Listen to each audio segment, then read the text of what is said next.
سلامونه ملګرو، امید لرم چې روغ رګ او خوشحاله به یې راته.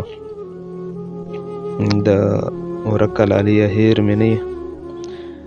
د دې افسانې څه حصه پاتې وه، نو کوشش کوم چې هغه در سره شریکه کړم. دویمه حصه. د پرهیز پلار خاموشه شو او خپلې خونې ته ولاړ. شمسیه پوهه شوه، نور یې خپل بار او بستره وتړله او ماښام ته نږدې د پرهیز دوی له کوره ووتله. شمسیه پوهه شوه، نور یې خپل بار او بستره وتړله او ماښام ته نږدې د پرهیز دوی له کوره ووتله. هغوی هم دا ځل د راګرځېدو هیڅ هڅه ونه کړه. ماسخوتن ناوخته د پرهیز مور د پرهیز پلار ته وویل: سړیه، راځه د شمسیې دوی کور ته به ورشو. هغه نجلۍ هم حیران ماښام له کوره ووته. د لاسه به یې کړو. بله ورځ ما بازار ته بوځه، زه به خپله له پرهیز سره وغږېږم. که زړه کې یې رحم پیدا شو.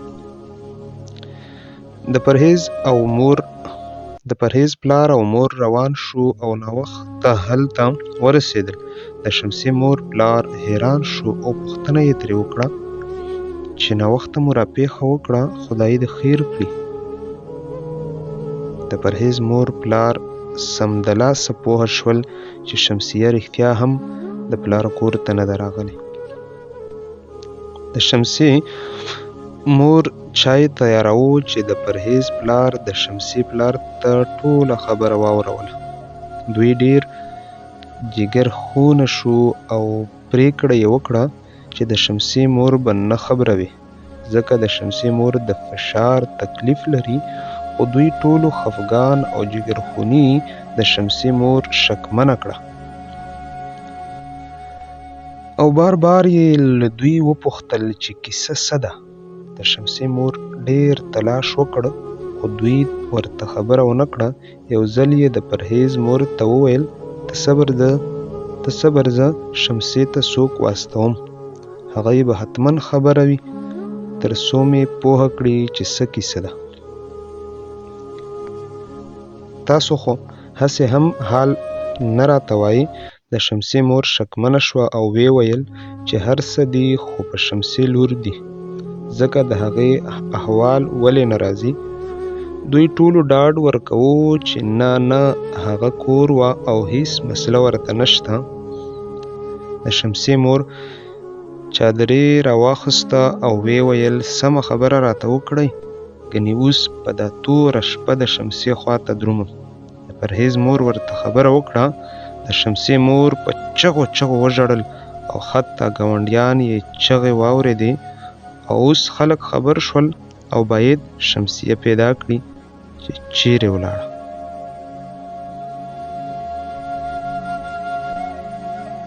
د شمسي او د پرهیز پلارونه ډېر ستومان، خجالت او خوار غمجن دي. شپه 1 بجه شوه چې په دې حال کې د شمسي مور بېسده شوه او لومړیتوب دا شو چې هغه روغتون ته یوړل شو. سبا سهار 8 بجې وې. د شمسي او پرهیز پلار په روغتون کې وو او د شمسي مور هم په هوش راغلې وه. ښه وه چې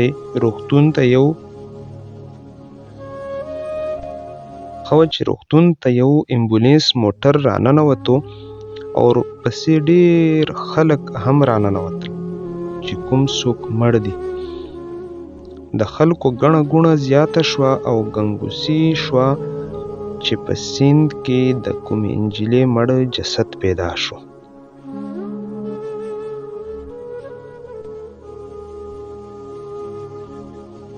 دې د پرهیز پلار ټکان وخوړو او په بیړه ور پاڅېدو چې ګوري شمسیه ده.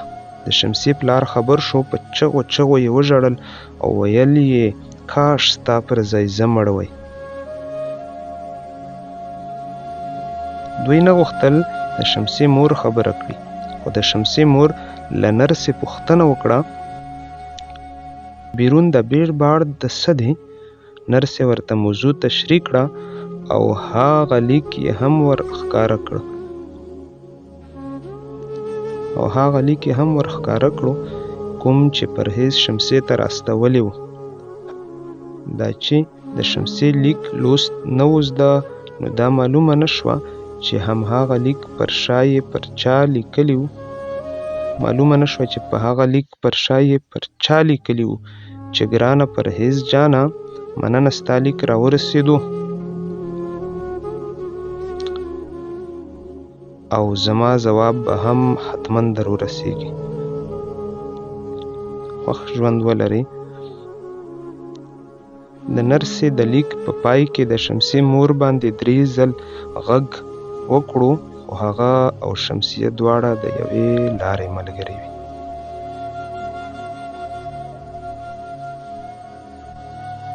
خیر دې که نه کېږي په شګو دې اوبه نه تړي، سړی دې مړ شي خو په چا پسې د زړه نه تړي. ولی الله په امان.